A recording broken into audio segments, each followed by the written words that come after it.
Nolan. Merci Bonjour Alexia. d'accepter de participer à ce projet pour montrer les différentes facettes de l'autisme. Et donc, moi, j'aimerais savoir, parce que je ne te connais pas du tout, qui tu es, ce que tu fais et tout ça. Oui, pas de souci. Donc, je m'appelle Nolan Mazurier. J'ai 21 ans, j'habite en Normandie, au Havre. Et actuellement, je suis sous contrat avec la mairie du Havre ainsi qu'une association pour faire de l'animation et du périscolaire dans les écoles et au sein de l'association. Génial. Et ça fait longtemps que tu fais ça? Depuis septembre, depuis la rentrée, en tout cas pour la mairie. Et c'est encore plus récent pour l'association. D'accord. Et c'était quelque chose que, enfin, comment tu sais que tu as voulu faire ou que c'est par hasard ou De base, c'était pas du tout dans le domaine de métier que je voulais aborder. J'ai fait des études dans le métier du livre et du patrimoine, Ah qui oui. malheureusement ont dû être un peu raccourcis pour des soucis dont on parlera un peu plus tout à l'heure. Et en fait, après mes études, j'ai voulu trouver quelque chose d'autre à faire en attendant voilà, de remonter en selle. J'ai fait un service civique Mhm. dans l'animation avec des personnes âgées. J'ai adoré. Franchement, Ah c'était ouais. une expérience incroyable, humainement parlant. Enfin bref, c'était vraiment sympa. Et du coup, je me suis dit, bah écoute, Nolan, pourquoi pas essayer en parallèle, tu passes ton concours pour devenir bibliothécaire, mais tente, essaye de voir ce que je peux faire dans l'animation.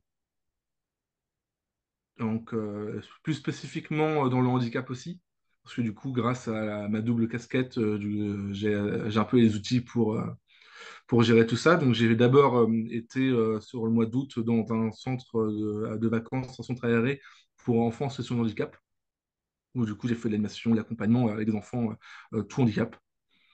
Et du coup, après, je me suis inscrit avec la mairie, et donc c'est un peu classique. Oui, donc là, ça doit être vachement bruyant, non? Euh, Ça va.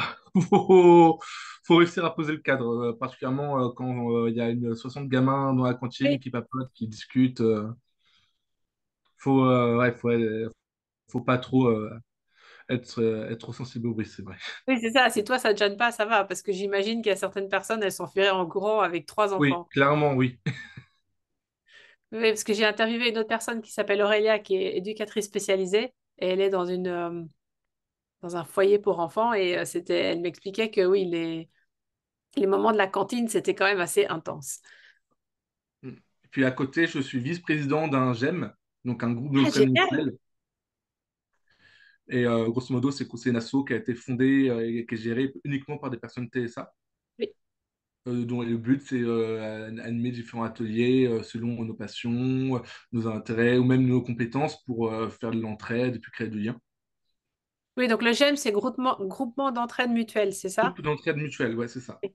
Et donc, je suis depuis quelques mois, du coup, le vice-président de l'asso. Ah ben c'est génial. En fait, tu fais plein de choses. Oui, j'essaye. Puis c'est aussi pour ça que le projet me semble intéressant et important, parce que c'est une des missions, notamment du GEM, de travailler à la sensibilisation sur l'autisme.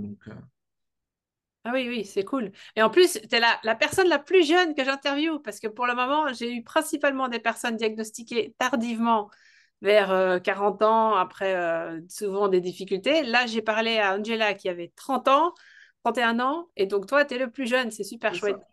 Youhou! Ben non, mais parce que c'est important, c'est pas du tout, je pense Mm, que c'est pas la même, c'est je pense sûr. que c'est pas du tout le même parcours quand tu sais, tu patauges pendant 40 ans et subitement on Mm. t'explique que à toi, tu as été diagnostiqué tôt ou À récemment? 12 ans. À 12 ans. D'accord, comme mon fils. Mm. Grâce à l'enseignant que j'avais à l'époque, qui lui connaissait un peu plus et avait remarqué les signes, on va dire. Donc, il en a parlé à mes parents, on a fait les démarches, parce on m'avait tout dit. On m'avait dit hyperactif, on m'avait dit enfant HPI, j'ai eu plein de diagnostics qu'on n'était pas vraiment avant qu'on pose le terme d'autisme, parce que en fait, ça cochait certains points, mais absolument pas l'ensemble de ce que je pouvais vivre. Et très clairement, ça a été un grand tournant, le fait de pouvoir enfin poser un mot sur ce qui expliquait ce que j'étais et me dire que j'étais pas seul, Oui. qu'il y avait d'autres personnes dans le même cas. Ça a beaucoup aidé. Ouais, ça, en plus, c'est pour ça, j'imagine que tu continues avec le GEM et tout ça, parce que c'est une forme de Mm. partage. Et du coup, donc actuellement, tu travailles donc pour la mairie et pour, j'ai déjà oublié, une association, t'as dit? Oui, c'est ça. Mm. Et comment tu t'organises au quotidien? Tu travailles à temps partiel, à temps plein? Comment ça marche? Alors du coup, pour l'instant, on peut pas dire, pas un temps plein parce que je travaille uniquement sur la mairie sur les horaires du midi, donc de 11h40 à 13h40. Ah oui, oui, tu travailles vraiment dans la période la plus intense de la journée pour les Ouais, enfants. c'est ça. Pourquoi faire simple?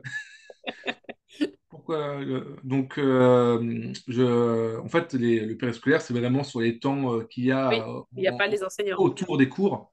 Oui, c'est Donc, vrai. c'est le midi et forcément le soir après 16h30.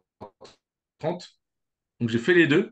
J'ai arrêté en janvier le soir parce que il y avait un autre projet qui commençait à être créé sur notre asso et j'ai voulu m'y engager. Bon, malheureusement, ça n'a pas forcément bien marché. J'ai pas repris. Mais oui, ça faisait que je bossais 4-5 heures dans la journée. Et, ça me permettait quand même de pouvoir souffler du temps derrière. Oui, parce que ça, Et tu là, avais du 2 heures coup, intenses, et puis tu avais 3 heures de, plus ou moins 3 heures de pause, et puis 2 heures, bon, deux ou c'est trois heures ça. de pause, c'est ça. Puis là, du coup, maintenant, avec l'association, c'est tous les mercredis que je travaille avec eux. Donc, ouais, ce qui me fait quand même des horaires assez confortables. Ouais, donc au niveau de la fatigue, ça va. Mm. Oui. Mm. Et du coup, toi, tu n'as pas de télétravail parce que ça n'a pas de sens. Non, Et, non, non. D'ailleurs, et vu comment ça a été les cours en distanciel avec le Covid, très clairement, heureusement que j'ai pas de télétravail. ah, ça ne te convient pas du tout. Ah bah c'est une des raisons pour lesquelles j'ai décroché et que j'ai pas eu et que j'ai pas pu faire mes études. Il y a eu d'autres raisons qui se sont ajoutées, mais ça fait longtemps que vous êtes parti. Ah oui, c'est marrant. Moi, j'aurais cru parce que j'aurais cru que d'être chez soi tranquille, ça convenait à tout le monde. Mais comme quoi, tu vois, toi, ça t'aide de sortir et d'aller le faire sur place. Hmm. L'étude. Oui, parce que c'est un cadre de travail qui fait que du coup je suis dans euh, alors que chez moi ou quoi que ce soit, en fait, avec mon TDAH, je suivais pas, je pouvais pas suivre. Les Ou, tentations euh, sont ou multiples. je partais très rapidement sur autre chose, quoi. Oui, oui, c'est ça. Les tentations sont trop nombreuses. Et du coup, là, parce que tu as dit que tu as travaillé avec des personnes âgées, c'était chouette, mais là, aujourd'hui, qu'est-ce que tu aimes dans ton travail? On va déjà bosser avec les enfants, franchement, Dans quel âge? c'est un plaisir. Bah là, ils ont entre 5 et 11 ans. Ah oui, donc c'est élémentaire. Ok. Ouais, ouais, c'est élémentaire. C'est pas facile tous les jours. Faut savoir s'imposer, faut savoir poser les limites, mais franchement, je trouve ça hyper enrichissant. J'adore le contact avec les gamins, travailler avec eux, voilà, les voir leurs yeux s'émerveiller quand on fait des activités et tout. Franchement, c'est hyper valorisant, je trouve. Puis bon, on a quand même du coup la direction et les consignes, mais on peut être aussi assez pluridisciplinaire dans ce qu'on veut proposer comme activité et tout. Donc ça laisse une bonne liberté qui est assez appréciable. Oui, puis en plus, ils sont assez directs, les enfants. Ils vont te dire, tes Oui, lunettes sont moches, tes cheveux, ça va pas. tout à fait. Ils n'ont pas ce que j'appelle l'hypocrisie sociale encore. Oui, oui, c'est je pense, tu écouteras le témoignage d'Aurélia parce que je pense que ça va te parler, parce que elle travaille dans le foyer d'enfants d'assistance, mais elle disait la même chose, en fait, que c'était beaucoup plus facile et que, enfin, c'est vrai que les enfants, c'est vraiment chouette. Et par Ouais. contre, ton employeur, tu leur as dit que tu étais autiste ou c'est un truc, t'as pas le besoin de le mentionner? Alors, je leur avais pas dit. Sauf que du coup, j'ai eu avec la mairie ce obligatoire, j'ai eu une visite médicale où forcément j'ai dû en parler. Et je suis tombé sur un médecin qui connaissait strictement rien à l'autisme, qui avait aucune connaissance, aucune formation et tout. Donc j'ai dû, moi, lui expliquer un peu ce qu'était l'autisme. Et à partir du moment où elle a entendu qu'on pouvait potentiellement avoir des déficits d'attention, tout ça, elle dit ah, attention, attention aux enfants, etc. Alors, j'y connais rien, mais je vais quand même on faire un courrier au psychiatre. En attendant, bosser pas plus de 2 heures d'affilée et toujours accompagner un autre collègue. Sachant qu'en plus, elle était complètement déconnectée de la réalité parce que en mairie, en préscolaire, de toute manière, toujours au moins par deux. Et c'est des horaires de 2 heures, donc ça n'a pas changé grand-chose. Oui, Mais puis pour tu le vas pas coup, les perdre dans la cantine non plus. Enfin, ils vont pas partir Mais dans la pour, cantine. donc pour le coup, vraiment, elle était complètement à côté de ses pompes, quoi. Oh là là. Bon, ben après, du coup, de toute façon, elle a pas elle le mentionne pas à l'employeur, elle a pas le droit. Ah non, non, Donc, non, non, c'est toi, donc non, toi, non. tu leur as pas dit finalement, c'est pas nécessaire Ah, dans ils ton. savent juste que j'ai une RQTH. J'ai pas précisé pourquoi, mais ils savent que j'ai une RQTH. Ouais, donc ça veut dire que tu peux demander des aménagements, mais ils sont pas, visiblement, de ce que tu dis, les horaires sont une partie de l'aménagement. Non, mais même pas, c'est tombé comme ça, parce que c'est vraiment les horaires du périscolaire pour le coup. Oui, mais c'est ça que je veux dire, c'est qu'il se trouve que comme c'est des horaires Ah courts, oui, finalement, ça peut être intéressant. Enfin, t'as pas besoin de demander puisque c'est comme ça pour tout le monde. c'est sûr. Et du coup, est-ce que t'as des collègues avec qui tu collabores, j'imagine, parce qu'il y a beaucoup de personnes normalement quand il y a des animateurs. Il y a... Euh, Bah, on est 5 animateurs sur l'école où je suis, pour une centaine d'enfants quand même. Waouh. Et à l'association où je suis, c'est à peu près un animateur pour 7-8 enfants.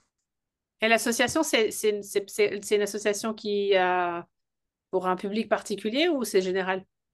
Non, c'est là où je suis actuellement, c'est général. Attendez, je regarde juste quelque chose. Hop là. Oui, c'est général. Et donc tu Mais fais le même genre de choses dans les deux. oui, oui, oui. D'accord. Et est-ce que toi, tu penses qu'il y a des choses que tu proposes qui sont enfin, que quelqu'un qui serait pas autiste proposerait pas, ou que tu as une façon de faire qui est différente, ou tu vois pas encore, t'as pas le recul? Je pense que j'ai pas assez de recul. Après, dans un sens, peut-être que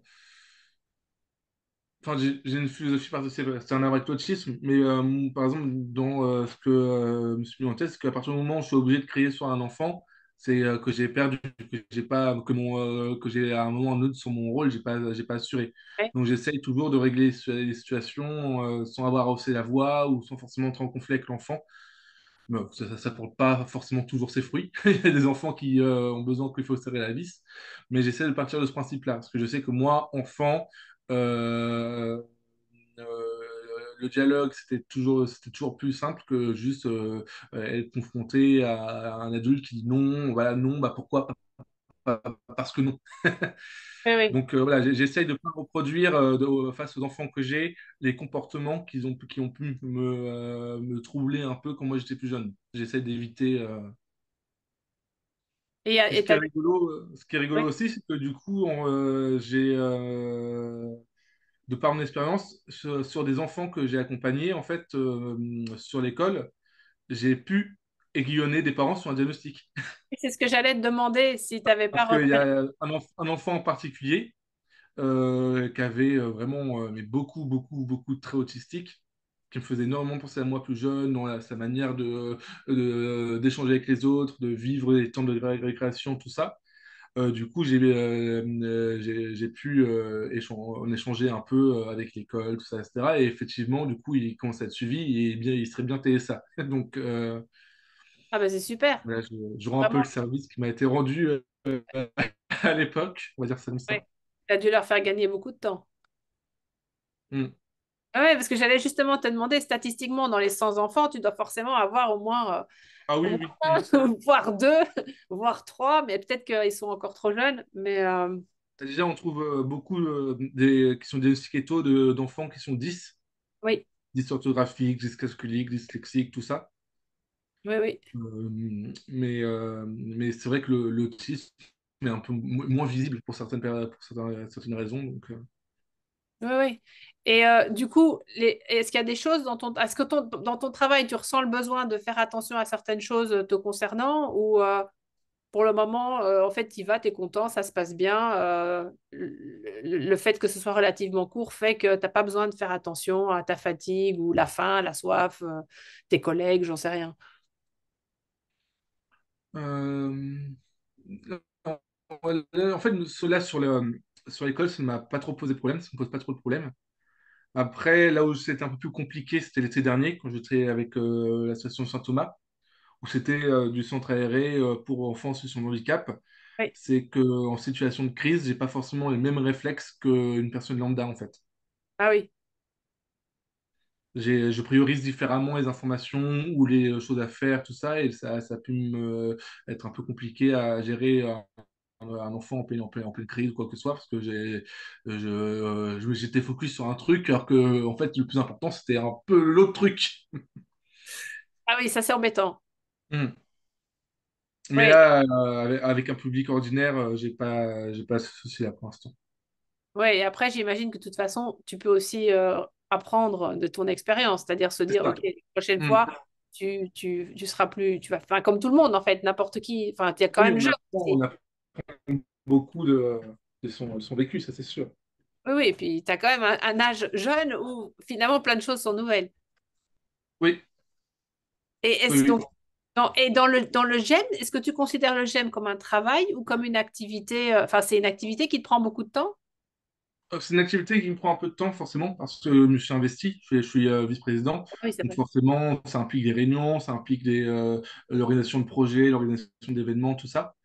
Mais non, je ne prends pas ça pour un travail, parce qu'on est entre potes en plus. Et surtout, oui, je considère plus ça comme du coup, pas forcément, même pas forcément un bénévolat, parce qu'en fait, je reçois autant que je prends.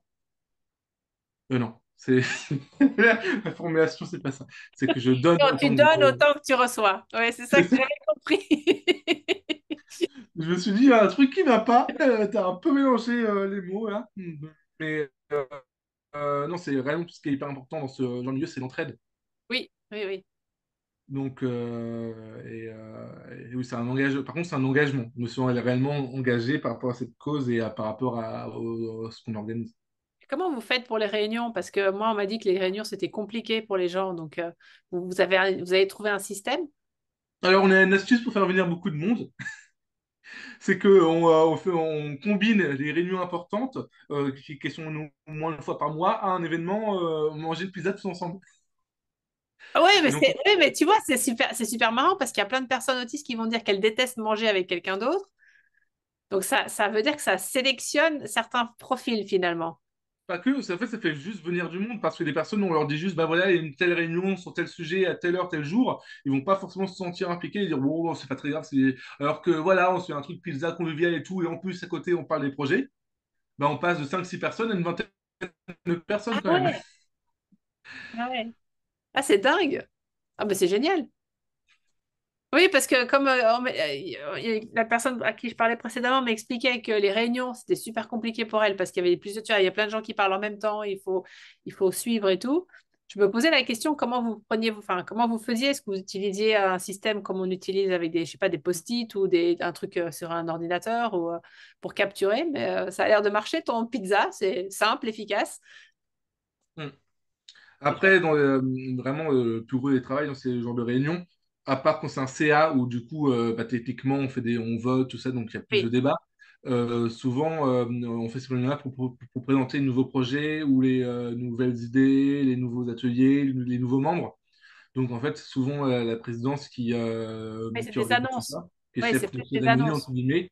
Et puis Oui. après, nous, on laisse la parole à ceux qui ont proposé le truc ou quoi que ce soit. Oui, donc c'est Donc, la c'est pas communication un dans un endroit sens. où tout le monde a parlé sur les autres, tout ça, Oui, c'est ça. C'est mm. plus des communications dans un sens et du coup, oui, je comprends, c'est plus facile. Ah non, mais c'est génial. Et du coup, est-ce que au jour d'aujourd'hui, tu as des... Alors, tu as dit que c'était là, ce que tu fais, c'est pas forcément ton objectif à long terme. C'est quelque chose que tu fais en espérant pouvoir reprendre. Tu as fini tes études de bibliothécaire ou tu dois juste... Enfin, tu dois juste Alors, chercher un travail. j'ai fait, sur les 2 ans, j'ai dû faire une bonne année et demie. Ah oui, t'as pas fini, d'accord. Ouais, j'ai pas repris. J'ai essayé de passer le concours à la fonction publique pour devenir bibliothécaire. Donc c'est un concours, donc c'est pas la note, c'est les 100 meilleurs. Enfin, et j'ai été à 0,6 points d'être pris par rapport au dernier prix. Ah Donc j'ai eu non, un peu les boules. Surtout que c'est un concours tous les 3 ans, à peu près. ça, c'est horrible. Donc, ouais, c'est particulièrement étonnant, mais j'aime beaucoup ce que je fais, donc ça me ferme pas la porte. C'est-à-dire que même si j'obtiens après le concours pour devenir bibliothécaire, je pense que je serai toujours attiré par le social, par le travail avec l'animation, et ça restera entre guillemets un second amour, un truc où je vais baigner un peu dedans, quoi. Oui. Oui, donc en fait, tu vois ça comme une étape, mais c'est pas, enfin, c'est tout, tout va ensemble, en fait, dans une C'est logique ça. Puis ça me de... donne de l'expérience aussi, c'est toujours bon, donc Ah oui. Oui, puis c'est une forme de service public aussi, donc ça fait quand même, sur un dossier, il y a quand même un élément de dossier, c'est pas mal. c'est ça. Hmm. Et donc là, aujourd'hui, est-ce que tu rencontres des difficultés par rapport à l'autisme des activités professionnelles ou ça va? Professionnellement, ça va. À part bah, la médecine du travail qui est un peu aux fraises, ça va. Oui, mais ça, c'est pas toi. Ça, Oui, bah oui. c'est juste une honte. Mais bon, c'est un peu quand même déstabilisant de tomber là-dessus, quoi. Ah non, mais j'imagine bien que ça doit être ultra choquant, quoi. Ouais, En plus, c'est quand même terrible parce que tu es censé pouvoir les informer pour qu'ils t'assistent et si eux, ils comprennent pas ce que tu leur dis ou alors ils comprennent de travers, c'est quand même un peu flippant à la base. C'est quoi le cliché de l'autisme qui t'énerve le plus? Ah, il y en a beaucoup. Oui, je m'en doute. Il y en a beaucoup, c'est compliqué d'en sélectionner un. Bon, deux alors. Qu'est-ce que je peux dire? Bah déjà, ce qui est embêtant, c'est que pour le lambda, il y a l'autisme lourd et il y a l'autisme savant, il n'y a pas d'entre-deux. Et on Oui, entre très ouais, rapidement, même dans n'importe quel. Je vais même parler de manière générale dans tout ce qui est média, dans tout ce qui est fiction ou quoi que ce soit. En tout à fait, fait. on a tendance à représenter les extrêmes, alors Ouais. que c'est un spectre qui est vraiment hyper large. Et c'est très bête de se coltiner sur les deux, alors que les 90% des personnes sont mieux. C'est pas Einstein, c'est pas un Rainman, c'est pas non plus une personne qui peut pas parler, qui est bourrée de stéréotypies. Il y a l'entre-deux. Et souvent, l'entre-deux est beaucoup invisibilisé. Oui, c'est vrai. Bah, c'est moins spectaculaire. C'est banal. Non, non, Mm. mais je ne défends pas, hein, mais je pense que ça doit être ça l'explication. Mais c'est un peu l'idée derrière mon projet, c'est de montrer qu'en fait, c'est à tellement de variations. Et moi, je suis vraiment contente parce que chaque personne à qui j'ai parlé, il y a des choses quand même, tu retrouves des similitudes, mais il y a vraiment des très grandes variations de personnalité, d'intérêt, de monde de fonctionnement, de connaissance de soi aussi. Et c'est vrai que ce cliché-là, c'est celui qui revient quand même pas mal. Mm. Puis il y a aussi enfin, j'ai l'impression que pour beaucoup de personnes aussi, ils voient l'autisme, qu'ils ne connaissent pas l'autisme, ils voient ça comme une maladie psychique. Oui, Sauf que non, c'est pas un truc qu'on peut régler à coup de cacheton ou c'est un handicap qui par définition handicap, donne des freins pour la vie de tous les jours, pour des difficultés, mais c'est un bagage qu'on va porter toute notre vie et qui est pas forcément que négatif. C'est-à-dire que pour le coup, ça apporte plein d'autres trucs qui, euh, qui pour moi font de moi ce que je. Enfin, je m'éparpille un peu, non, non, c'est clair. mais pour le coup, faut juste pas. Oh, t'es autiste, je te plains, non, bah, t'es autiste, ok, comme t'es myope ou comme t'es. On vit avec, on s'adapte, mais c'est pas ça qui va pourrir notre vie, quoi. Il faut pas qu'on laisse ça pourrir notre vie, surtout aussi. Dans le Oui, fond. oui, mais c'est, tu vois, c'est ça qui est intéressant, c'est que toi, comme tu as été diagnostiqué ado, je pense que tu as probablement, enfin, je ne minimise pas forcément les éventuelles difficultés que tu as, mais je pense que tu n'as pas t'as pas le même vécu que des gens qui ont passé 40 ans à essayer de sortir de l'eau, la tête hors de l'eau et tout le temps pas comprendre ce qui se passe. Et ça se ressent dans ce que tu expliques, c'est intéressant. Parce que je pense que tu as plus de recul quelque part. Et alors, Oui, pourtant, tu es oui. jeune, hein. Mais je trouve ça vraiment chouette parce que j'imagine pas ce que c'est d'être pendant 40 ou 45 ans ou 50 ans dans un monde que tu comprends pas pourquoi tu n'arrives pas. Et quand on leur explique, c'est ah ouais, ça y est, c'est pas moi en fait. Enfin, c'est pas mon manque d'effort, c'est pas. Alors, ça, en plus, je le vois très clairement, parce que la moyenne d'âge du GEM, je crois que c'est dans les 37 ans. Et Oui, on en accueille des général, ils sont personnes plus qui, âgés. justement, Oui, ont 40, 50 piges et qui viennent de découvrir l'autisme. Et on est c'est leur premier biais pour apprendre à se oui, réapprendre à se connaître, apprendre à connaître aussi les autres. Et donc, c'est hyper important. On a un rôle, on a une position clé là-dessus. oui. Bah, moi, je trouve vraiment c'est super que tu puisses t'occuper d'un GEM. Parce que de ce que j'avais compris aussi, qu'il n'y avait pas beaucoup de GEM avec des jeunes.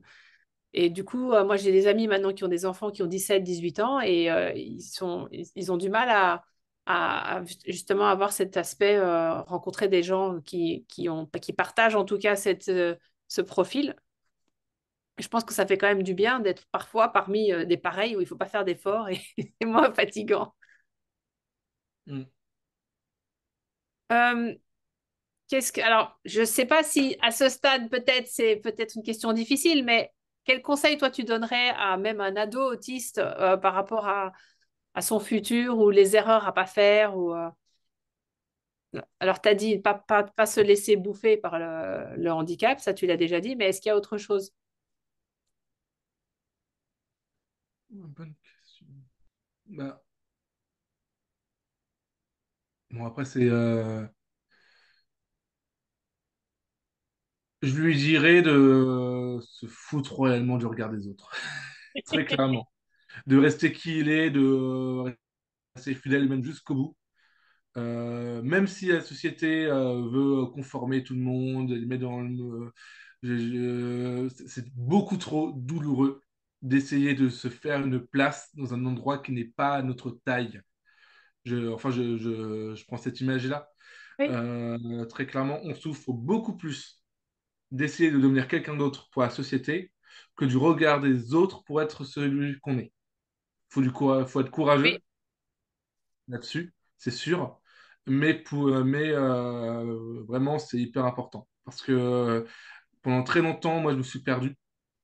J'ai normalisé des attitudes, des comportements à mon égard ou par rapport à moi-même qui n'auraient pas dû être normaux.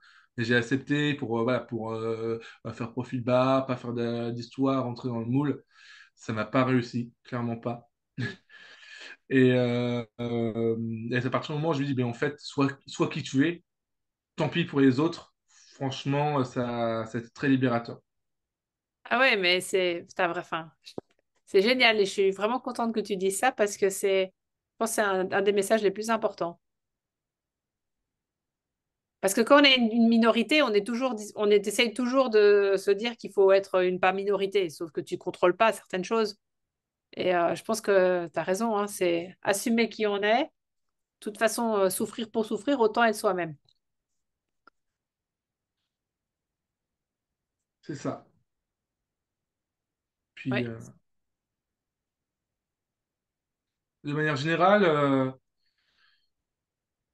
c'est aussi dire que oui, forcément, tu vas beaucoup endurer, tu vas beaucoup souffrir, tu vas beaucoup être trahi, tout simplement parce que tu n'as pas compris ou tu n'as pas mis la même importance sur des choses que d'autres personnes. Mais il y a de la lumière, quoi. Enfin, c'est pas parce à un moment tu subis, je sais pas, du harcèlement ou quoi que ce soit qu'il faut abandonner. Il y a de la place pour tout le monde maintenant ici, sur cette terre.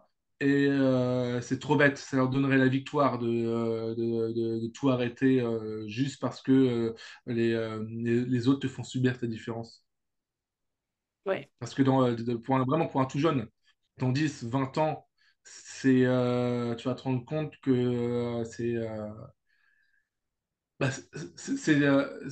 toi, c'est ta manière de vivre qui est saine et pas la leur. Et que ça peut prendre du temps, mais que des personnes compréhensives, de confiance, à l'écoute, ça existe et on en trouvera forcément. oui. Mm. Bah, c'est super encourageant tout ça, merci beaucoup. Est-ce qu'il y a quelque chose que tu voulais dire d'autre? Oui, réellement, ce qui est peut-être qu'il faut souligner, c'est l'importance des proches, je trouve.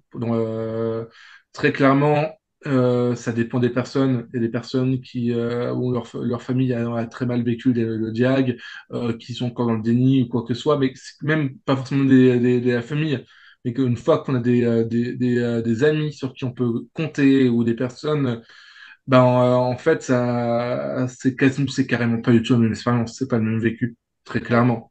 Et voilà, c'est dire aux gens que c'est quelque chose qui peut être compliqué, dont on peut avoir besoin de soutien, et ne pas hésiter justement à se laisser soutenir par les autres aussi. Ne pas endurer tout seul. oui. Il y a de l'aide et demander de Mm. l'aide, ça peut être bien et ça peut vraiment faciliter. Les conseils, euh, vivez vos passions. Même si c'est compliqué, pas forcément possible de le faire professionnellement, n'abandonnez jamais ce qui vous fait vibrer parce que ça va être votre ressource. Très clairement, quand tout va, quand c'est tout à un moment tout va mal, ou on a envie de lâcher les bras, d'abandonner, ce genre de passion, d'intérêt, si vous continuez, ça vous permet de souffler, de respirer, de reprendre confiance et de continuer à vivre. Moi, pour le coup, c'est ce que je fais avec le théâtre. J'ai fait partie de plusieurs compagnies et très clairement, c'est ce qui m'a poussé à continuer à vivre le jour dans les moments compliqués. Ça peut être n'importe quoi. Je sais que l'autisme, on est très fort pour trouver des passions dans tout et n'importe quoi. Mais très clairement, c'est quelque chose qu'il faut soigner, qu'il faut protéger parce que ça va être la bulle où on va juste pouvoir vivre. Donc voilà, il ne faut jamais abandonner ça, clairement. Super. Bah, merci beaucoup, Nolan. Pas de souci, j'ai l'impression que c'est un peu décousu. Ah non, Je suis moi, désolé, j'ai je sais pas trouvé trop ce que ça pas du ça. tout décousu. Mais bon, c'était un plaisir de communiquer là-dessus.